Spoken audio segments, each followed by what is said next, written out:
শীত কিন্তু আমাদের দোরগোড়ায়, তাই শীতকাল মানেই পিঠে পুলি পায়েসের সমাহার। আর শীতকাল নাম তুলতেই অবশ্যই নাম ওঠে নলেন গুড়ের। তাই আজকে আপনাদের কাছে নতুন একটি রেসিপি নিয়ে চলে এসেছি, নলেন গুড়ের চষি পিঠে। তো বন্ধুরা, ভিডিওটি যদি আমার ফেসবুক পেজ থেকে দেখে থাকেন তাহলে ফেসবুক পেজটিকে অবশ্যই ফলো করে দেবেন, এবং ইউটিউব চ্যানেল থেকে দেখে থাকলে ইউটিউব চ্যানেলটিকে অবশ্যই সাবস্ক্রাইব করে দেখবেন। তো চলুন শুরু করি।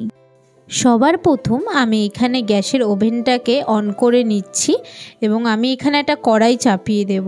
আর কড়াইয়ের মধ্যে দিয়ে নেব জল, পরিমাণ মতন জল দিয়ে নেব, দিয়ে ওটাকে ফুটিয়ে নেব। আমি ওই ফুটন্ত জলের মধ্যে দিয়ে নিচ্ছি পরিমাণ মতন লবণ। এরপর আমি এই ফুটন্ত জলের মধ্যে দিয়ে নিচ্ছি চালের গুঁড়ো। এখানে আমি 500 গ্রাম মতন চালের গুঁড়ো নিয়েছি, আপনারা চাইলে কম বেশি নিতে পারেন।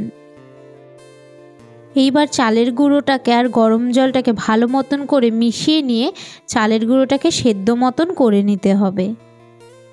নেক্সট আমি ওই চালের গুঁড়োকে নামিয়ে নিয়ে ভালো মতন করে মেখে নেব।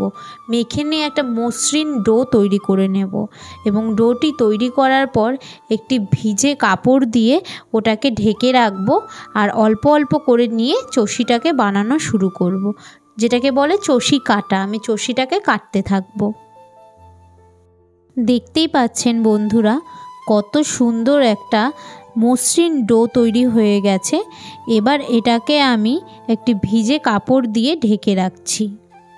চষি কাটার ডোটাকে কিন্তু অবশ্যই ভিজে কাপড় দিয়েই ঢেকে রাখতে হবে, কারণ না হলে শক্ত হয়ে যাবে ডোটা। এবার দেখুন, আমি এখানে চাকিটা নিয়ে নিয়েছি, আপনারা চাইলে থালাও নিয়ে নিতে পারেন। এর ওপরেই আমি ছোট ছোট করে এখান থেকে ডো কেটে নিয়ে এটাকে চষি কাটা শুরু করব। আপনারা চাইলে থালার ওপরেও করতে পারেন, একটা সমান জায়গা নিতে হবে। দেখুন, আমি ভালো করে এটাকে লম্বা মতন করে নিচ্ছি। নিয়ে এবার ছোট ছোট করে টুকরো নিয়ে আমি হাতের সাহায্যে চষিটাকে কেটে নেব। দেখুন, উপরে আগে চালের গুঁড়োটা ছিটিয়ে নেবেন, আর আমি চারিদিকেও চালের গুঁড়ো ছিটিয়ে নিলাম, যেহেতু চষিগুলো ওখানে পড়বে, না হলে গায়ে গায়ে লেগে যেতে পারে। গায়ে গায়ে লেগে গেলে কিন্তু ভালো লাগবে না। দেখুন, এখানে আমি একদম ছোট ছোট করে নিয়ে কত সুন্দর চষি কেটে নিচ্ছি। আপনারাও ঠিক এইভাবেই করবেন। এখানে দেখুন আমি কত চষি কেটে নিয়েছি। এখানে আমি আধ ঘন্টার মধ্যেই এত চষি কেটে নিয়েছি। একটু ধৈর্য ধরেই চষিটা রান্না করতে হবে, কারণ চষিটা কাটতে একটু টাইম লাগে। তাই আপনারা যখনই করবেন হাতে সময় নিয়ে করবেন, কারণ তাড়াহুড়ায় কিন্তু এই পিঠেটা সহজে তৈরি হয় না। এইখানে আমি সব চষিগুলোকে একটা থালায় তুলে নিয়েছি, আর অবশ্যই চালের গুঁড়ো ছিটিয়ে ছিটিয়ে রেখেছি, নাহলে কিন্তু চষি একটা আরেকটার গায়ে লেগে যাবে এবং ভেঙে যাবে। দেখুন, আমি আপনাদেরকে দেখাচ্ছি থালাটা নাড়িয়ে কত সুন্দর ঝরঝরা রয়েছে, কারণ এখানে আমি চালের গুঁড়ো উপর দিয়ে ছিটিয়ে নিয়েছি। নেক্সট আমি এখানে দেখুন একটা গামলা বসিয়ে নিয়েছি চষি পিঠে বানানোর জন্য গ্যাসের ওপর। এবার আমি এখানে 1 লিটার মতন দুধ দিয়ে নিচ্ছি। দুধের পরিমাণটা একটু বেশিই দেবেন, নাহলে চষি কিন্তু ঠান্ডা হলে জমে যাবে। তাই দুধের পরিমাণটা একটু বেশিই রাখতে হবে। আমি এখানে 1 লিটার মতন দুধ ইউজ করছি। নেক্সট আমি এখানে দিয়ে নিচ্ছি 3টে তেজপাতা আর 3টে এলাচ। এরপর আমি দুধটাকে ভালো মতন করে ফুটিয়ে নেব। তারপর আমি বানানো চষিটা অ্যাড করব। দুধটা ভালো মতন করে ফুটে গেছে। দেখুন, এবার আমি সেই চষিগুলোকে অ্যাড করে দিচ্ছি দুধের মধ্যে, এবং চষিটা দেওয়ার পর কিন্তু খুব বেশি নাড়াবেন না, তাহলে কিন্তু চষিগুলো ভেঙে যাবে আর খেতেও ভালো লাগবে না। চষি দেওয়ার 5 মিনিট পর দেখুন আমি হালকা হাতে নাড়িয়ে নিচ্ছি, কারণ খুব বেশি জোরে নাড়ালে কিন্তু চষিগুলো ভেঙে যাবে। তাই আমি এখানে আলতো হাতে চষিটাকে নাড়িয়ে নিচ্ছি।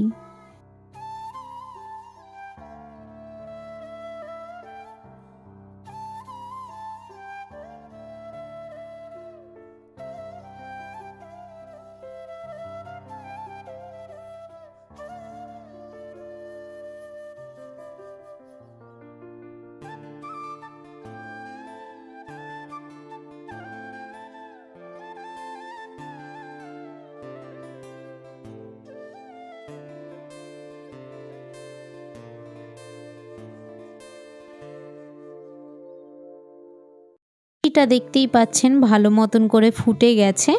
এইবার আমি এখানে অ্যাড করব শোস্টপার উইন্টার স্পেশাল নলেন গুড়। এখানে আমার চষিটা ফুটে গেছে বলে আমি এবার নলেন গুড়টা অ্যাড করে দিচ্ছি। এখানে আমি 1 বাটি মতো নলেন গুড় অ্যাড করে দিয়েছি। চষি পিঠে একদম রেডি হয়ে গেছে নলেন গুড় দিয়ে শীতের স্পেশাল। আমি এখানে চষি পিঠেটা একটু পাতলাই রেখেছি, কারণ এটি ঠান্ডা হলেই কিন্তু পুরো গাঢ় হয়ে যাবে। আর আপনারা যদি গাঢ় নামান তাহলে তো একদম পুরো চাকা ধরে যাবে, ওর জন্য আমি এখানে পাতলা করে নিয়েছি। তো বন্ধুরা, রেসিপিটি কেমন লাগলো অবশ্যই কমেন্টস করে জানাবেন, এবং এই ধরনের আরও নিত্য নতুন রেসিপি দেখতে হলে আমার এই চ্যানেলটিকে অবশ্যই সাবস্ক্রাইব করে রাখবেন, এবং ফেসবুক পেজ থেকে দেখে থাকলে ফেসবুক পেজটিকে অবশ্যই ফলো করে দেবেন। তো আজকের মতন এতটুখানি, ধন্যবাদ। দেখা হচ্ছে নতুন কোনো রেসিপি নিয়ে নতুন কোনো ভিডিওতে।